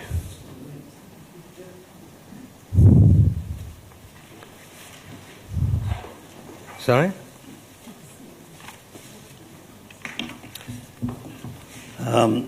Jack Halliday, and I'm ashamed to say I come from Balaclava. Mr Mayor and councillors, the Port Phillip Alliance for Sustainability has consistently raised concerns about the Greening Port Phillip program, which deals with council's targets for increased tree planting and canopy cover in Port Phillip. We all know that our summers are getting hotter and drier, that Melbourne's having an increasing number of days of temperatures exceeding 40 degrees, that cities have temperatures 5 degrees or more than surrounding areas, and that there are significant social and health impacts, including deaths, as a consequence. There are a number of measures which can ameliorate the effect of hotter summers, but the most effective of these is increasing canopy cover in streets and parks. Port Phillip has a lower level of canopy cover at 19% than surrounding municipalities. For example, our closest neighbour, Melbourne City Council's comparable measure was 22%, and Melbourne has set a target of increasing this to 40% by 2040. Port Phillip, by contrast, has adopted a totally inadequate target of increasing its canopy cover by 1.9% over 10 years, which would bring it to just 20.9% by 2027. How did this come about? First, there was confusion about the target in last year's budget process, which published a target of 29% canopy cover by 26-27, an increase of 10% from the starting position of 19%, with an interim target of 22% by 2021. That trajectory would have paralleled Melbourne City Council's. However, during budget process it became clear that the 10% proposed was not in addition to the 19%, but was 10% of the 19%. If you're still following me, that is 19 plus 1.9%, totalling 20.9%, and that was the target that was adopted. This year's draft budget provides an additional $120,000 for tree planting, an increase which is very welcome, but is still woefully inadequate to meet necessary levels of canopy cover. Act and Adapt will not be formally reviewed until the next council is elected and formalises its own 4-year plan. Instead, council will have an opportunity to review this item in the mid-term review of Greening Port Phillip, which will take place around November. The Port Phillip Alliance for Sustainability believes that the operating commitment for tree planting needs to be substantially raised from the current level of $640,000, perhaps to as much as $1.2 million. Our understanding is this could be done without requiring any additional staffing, and it would bring Port Phillip into closer alignment with best practice levels of other councils. More importantly, it represents council's best and most affordable means of insulating Port Phillip against intolerable levels of heat build-up we can anticipate in the summers ahead of us. Thank you. Thanks very much, Mr. Halliday. Ms. Blair, are you in a position to talk about the relative numbers for the canopy cover? Through you, Mr. Mayor, I'll need to take that question on notice. Fair enough. Thanks very much. We've got two late bursts, one from Kate Kelly and one from Steve Blair. So, Kate, could I ask you to read your name and suburb into the record, please? For me? Yep. Kate Kelly from Port Melbourne. Great.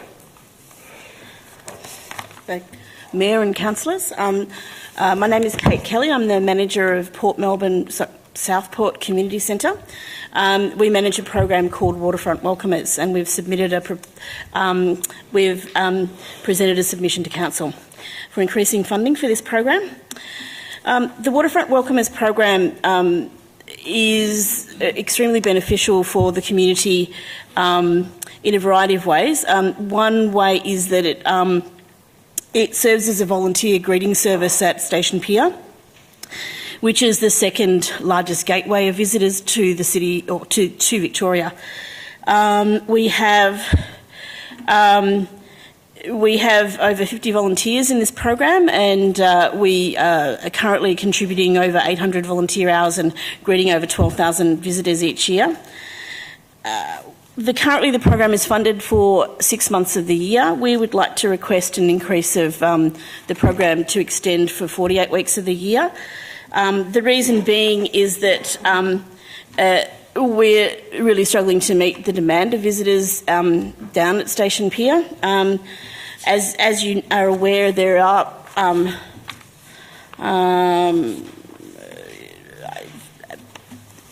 30,000 visitors, and we're only able to greet a small proportion of those.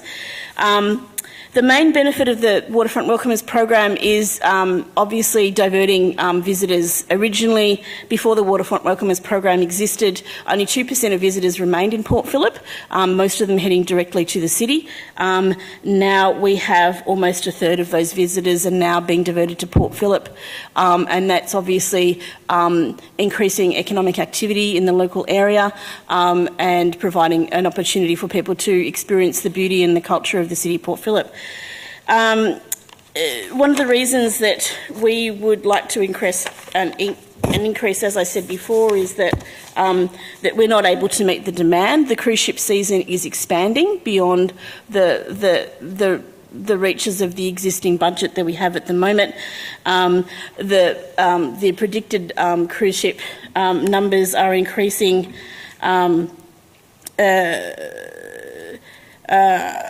We're looking at, in 2019, we've got 108 ships and 215,000 passengers. In 2020, we look at an increase to 120 cruise ships and approximately 260,000 passengers. So I think we do an incredible job with a very small budget that we do have.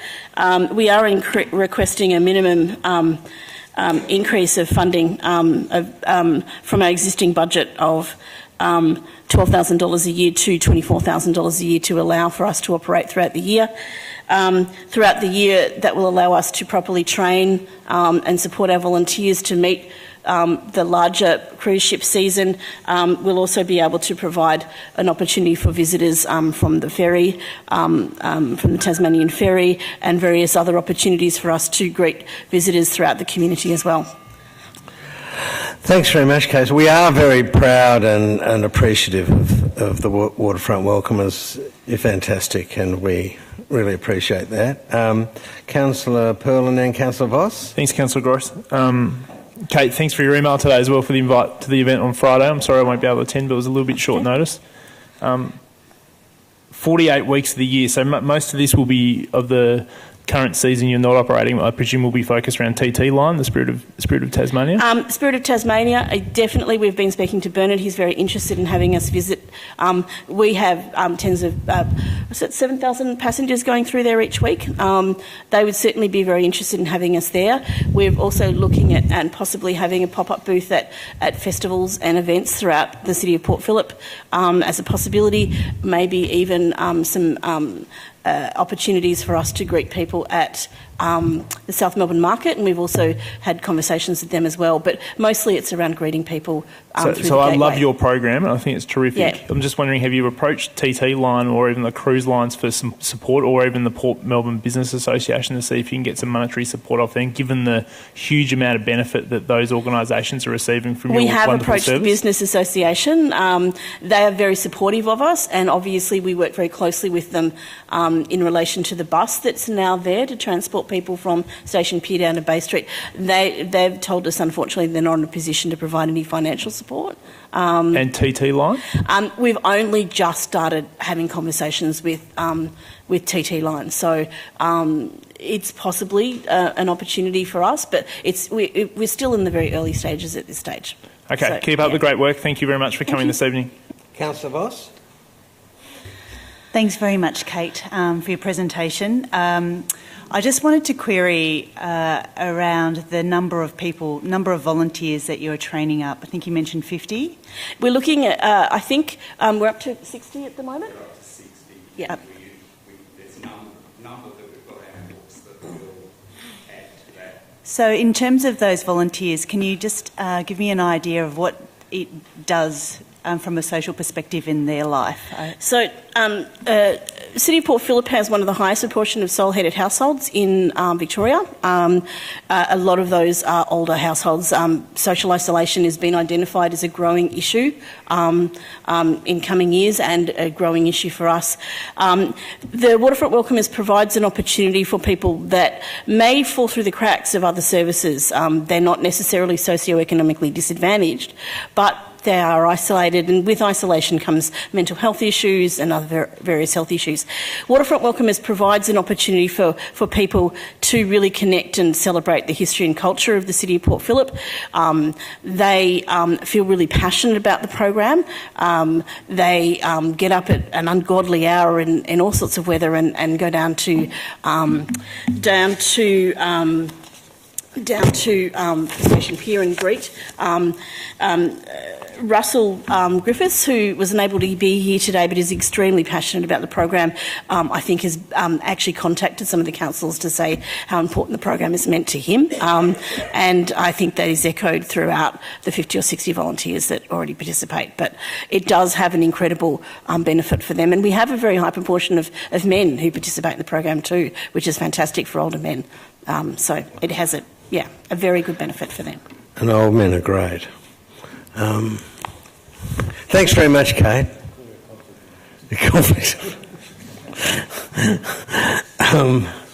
Steve Blair.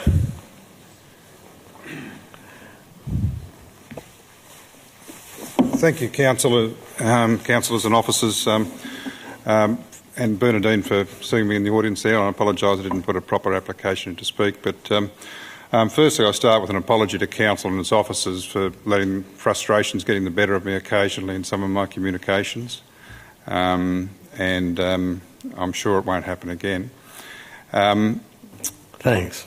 And secondly, I'd like to thank council for actually budgeting for the upgrade of Lagoon Oval, Lagoon Reserve.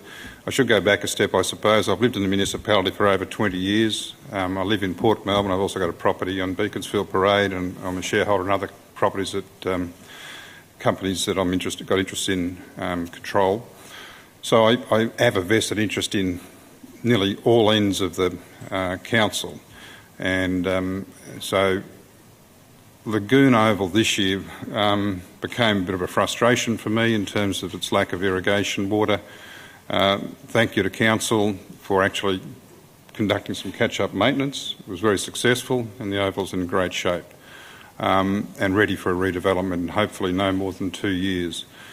I would encourage council to not defer it again, and if possible to do the development earlier rather than later. Just for everyone's information, there's $2 million allocated in 2021 for the oval, thereabouts, plus some other bits and pieces, and there's $4 million allocated in 21-22 for the pavilion.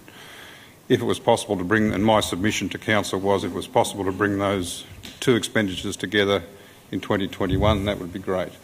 But I'd prefer to have the development rather than push my luck or push our luck. So please don't defer us again. The second issue that I've raised is that I do have concerns that, and this was part of a submission in a separate part of the budget process, that the citywide contract in relation to irrigation maintenance generally across the municipality is not necessarily poorly monitored, but I'm just concerned that the extent of the contract is not detailed enough or not robust enough to effectively force Citywide to undertake the works that they're required to do. And I would ask Council and its officers to keep a pretty tight watch on that, because it actually is a fairly significantly poor user experience. You know, we've spent a lot of money on Peanut Farm, and it's in a pretty average shape. We've spent a lot of money on Murphy's, and it's in pretty average shape. And it's simply water management and irrigation management. That then leads me to the probably the third point that I've raised with Council and Council officers is the water budget. And I apologise if I missed it in the budget papers. I understand, and these figures are rough, that there's 167 megs was the council budget for all of the open spaces, of which 17 megs thereabouts has to be used at Elwood from the water reuse cooperative agreement, or whatever you want to call it.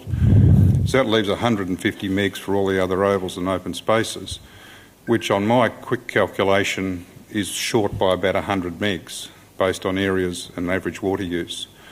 Now, I'm not just sitting here saying let's spend more money and use more water.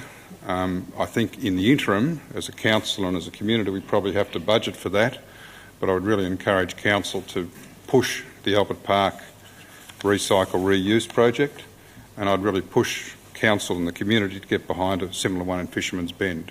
And I'm hoping the Albert Park one is as successful as we hope it will be.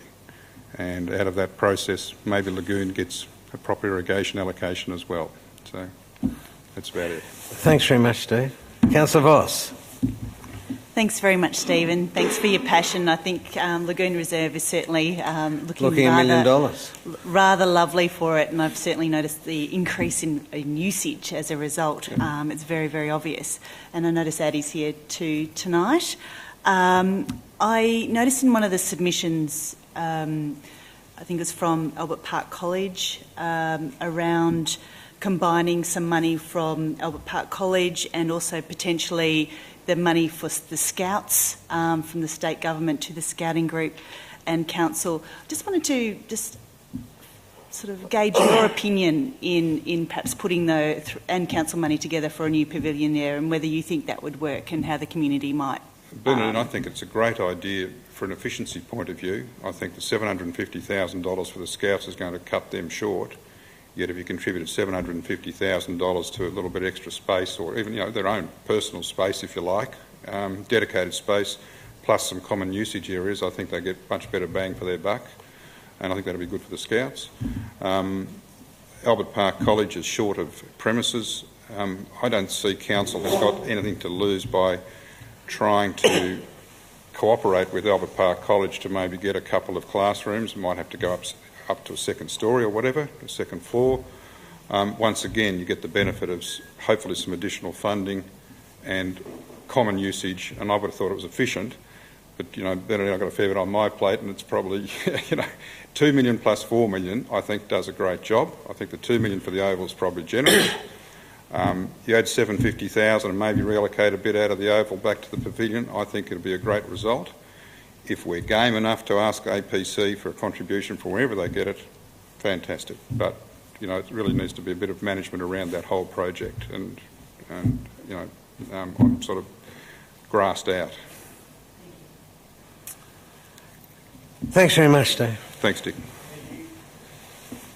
So, councillors, there are no further contributions, I understand, from the community. So, over to you. Are there any questions? Councillor Simic? Thanks, Mayor. I'd like to ask officers, as we did last week as well, when we heard the submissions on childcare services, what the next steps are with the budget, so that everyone here tonight is very clear about what the next steps are.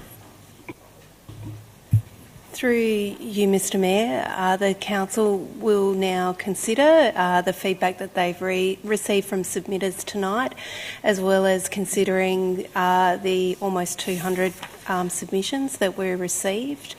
Councillors will discuss and consider that over the next week or so. On the 19th of June, a final budget will be presented to Council for endorsement, and following Council's endorsement of that budget, each of the people that have provided a formal submission will receive a response from the Mayor in relation to the outcome of their submission.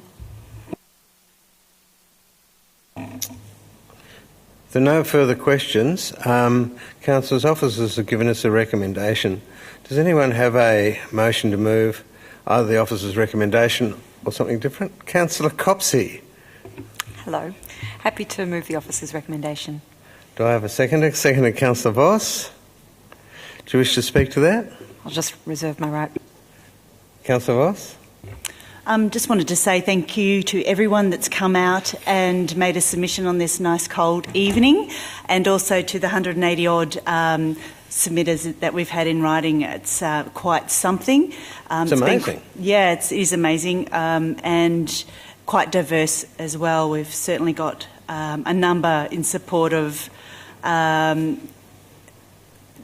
netball courts at Julia Reserves, upgrading the lighting there, and 68 from the Eco Centre, and quite a lot, 21 around rate increases in council expenditure. They're sort of the big ones that group together, but there's also quite a diversity in many of the others. So that's great food for thought for us, and now we have the hard job of going away and thinking about how we're going to address all of these budget requests. And so thank you very much for contributing to this discussion that we've had tonight.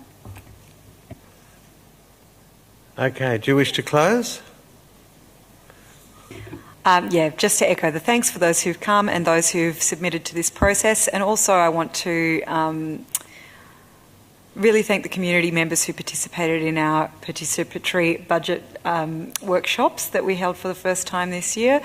It's certainly been a desire of this council to increase community engagement around these important processes, both with the development of our council plan and our annual review of our budget. So I really am very pleased to see the community taking that opportunity up, and it gives us much better food for thought as we go through these submissions. So thank you very much for being here and for taking the time to be available to speak to your submissions and to answer questions tonight. Much appreciated.